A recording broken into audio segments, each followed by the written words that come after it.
السلام علیکم ورحمۃ اللہ وبرکاتہ۔ گناہوں سے بچنے کا نسخہ ایک بہت ہی آسان سا طریقہ ہے ان سب کے لیے جو کسی نہ کسی گناہ میں پھنسے ہوئے ہیں۔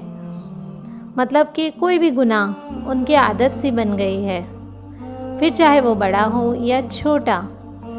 اس طریقے کو اگر اپناؤ گے اور انشاءاللہ ریگولرلی آپ اگر کرو گے تو ایک نہ ایک دن انشاءاللہ ضرور آپ چھٹکارا پاؤ گے، چاہے وہ پھر کوئی بھی گناہ ہو۔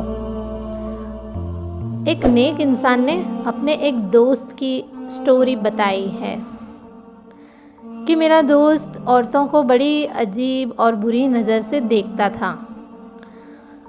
میں نے اس سے ایک دن پوچھا کہ تم عورتوں کو اس طرح کیوں دیکھتے ہو؟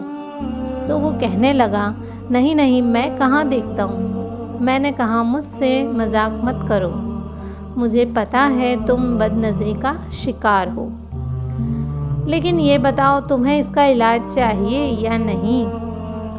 میرے پاس اللہ کے حکم سے اس بیماری کا 100% علاج ہے۔ تو وہ کہنے لگا، کیا میں سچ میں اس گناہ سے چھٹکارا پا سکتا ہوں؟ میں نے کہا، جی ہاں۔ تو اس نے کہا، علاج بتاؤ۔ میں نے کہا، سنو، اس بات کا پکا خود سے وعدہ کر لو کہ جتنی بھی بار تم بد نظری کا شکار ہوں گے اتنی بار وضو کر کے 2 رکعت نماز پڑھو گے۔ تو وہ کہنے لگا، یہ تو بہت زیادہ ہے، ہر بار 2 رکعت ادا کرنا بہت مشکل کام ہے۔ میں نے کہا، جنت چاہیے یا جہنم؟ تو اس نے کہا، مجھے تو جنت ہی چاہیے۔ میں نے کہا، بس پھر صرف ہر بد نظری کے گناہ پر 2 رکعت ادا کرنے کا ارادہ کرو، شیطان خود تمہاری نظروں کو نیچی رکھے گا۔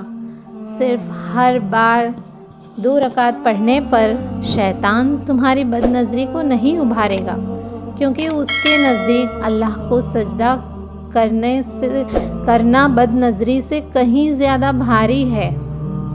صرف 2 رکعت پڑھنے سے اللہ تمہاری مدد کرے گا۔ اس نے کہا، اچھا ٹھیک ہے۔ میں نے بھی 1 مہینے کے بعد اس سے بات کی اور پوچھا، اب بتاؤ کیسا رہا علاج؟ ہنستے ہوئے اس نے کہا، پہلے ہفتے 10 بار 2 رکعت ادا کی، اور دوسرے ہفتے 5 بار، اور تیسرے ہفتے 2 بار، اور چوتھے ہفتے 1 بار۔ واللہ اب تو ایسا کچھ ہو گیا ہے کہ میں کسی غیر عورت کی طرف بری نظر سے دیکھوں تو ایسا لگتا ہے جیسے کوئی مجھے بد نظری سے منع کر رہا ہے کہ دیکھو گے تو 2 رکعت ادا کرنی پڑے گی، وضو کرنا پڑے گا، نہ دیکھو۔ اسے دیکھنے سے کون منع کر رہا ہے پتہ ہے آپ کو؟ شیطان، کیونکہ شیطان انسان کو نماز پڑھتے ہوئے نہیں دیکھ سکتا۔ میں نے سوچا بھی نہیں تھا کہ یہ علاج کامیاب ہوگا۔ ایک اور بار میرے پاس ایک سگریٹ پینے والا آیا، کہنے لگا، میں نے توبہ کر لی ہے لیکن سگریٹ سے میری جان چھٹتی ہی نہیں۔ سب کچھ کر کے دیکھا لیکن کوئی فائدہ نہیں۔ میں نے کہا، سنو، ہر سگریٹ پینے کے بعد 2 رکعت ادا کرو۔ وہ کہنے لگا، بس 2 رکعت؟ میں نے کہا، ہاں بس 2 رکعت۔ اور اس سے پہلے وضو، اور پھر کچھ دن کے بعد میں اس آدمی سے ملا۔ اس نے کہا، پہلے دن ہی میں 30 سگریٹ سے 5 سگریٹ پر آ گیا۔ جب بھی سگریٹ پینے کا سوچتا تو شیطان مجھ سے کہتا، نہیں یہ کیا کر رہے ہو، کوئی فائدہ ہی نہیں سگریٹ پینے کا، وضو کرنا پڑے گا، نماز پڑھنی پڑے گی۔ پہلے دن 5 پی، دوسرے دن 3، اور 1 ہفتہ بھی نہیں گزرا تھا کہ پینا ہی چھوڑ دیا ہمیشہ کے لیے۔ میرا خیال ایسا نہیں تھا کہ سگریٹ پینے والوں پہ بھی یہ فارمولا کام کرے گا۔ اللہ کے حکم سے بہت ہی کامیاب علاج ہے۔ جو کوئی بھی سگریٹ، بیڑی یا اور کوئی ایسی فالتو چیز چھوڑنا چاہتا ہے تو اس کے پینے کے یا کھانے کے بعد اچھے سے وضو کریں اور 2 رکعت ادا کریں۔ پھر دیکھیں کیسے یہ گندی عادتیں چھوٹتی ہے۔ ایک اور بھائی مجھے ملے اور کہنے لگے میں نے آپ کی کیسٹ سنی اور مجھے یہ علاج بہت پسند آیا۔ میں نے اسی وقت نیت کر لی کہ اگر میں فجر کی نماز پڑھنے نہ اٹھ سکا تو میں 10 رکعت ادا کروں گا، لیکن اس کی نوبت ہی نہیں آئی۔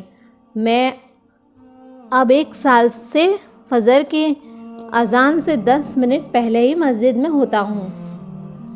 دیکھیے دوستوں، اس آدمی نے صرف پکا ارادہ اور نیت ہی کی تھی اور شیطان نے یہ نوبت ہی نہیں آنے دی کہ وہ 10 رکعت ادا کرے۔ شیطان اتنا طاقتور نہیں ہے، صرف ہم ہی کم ہمت ہو گئے ہیں، کمزور ہو گئے ہیں۔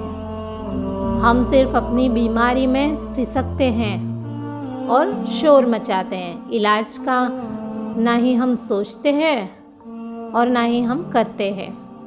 ہر بیماری پہ علاج کا مضبوط ارادہ کر لو۔ جیسے کسی کو جھوٹ بولنے کی عادت ہے، جیسے ہی اس سے یہ جھوٹ بولنے کا گناہ ہو جائے تو اس کو کفارے میں 2 رکعت ادا کریں۔ ان 2 رکعت کو کبھی بھی بھولیں نہیں، ہر وقت ذہن میں رکھیں اور ہر بار 2 رکعت کے بعد اللہ سے دعا کریں کہ اے اللہ مجھے اس گناہ سے چھٹکارا پانے میں میری مدد کر۔ آمین۔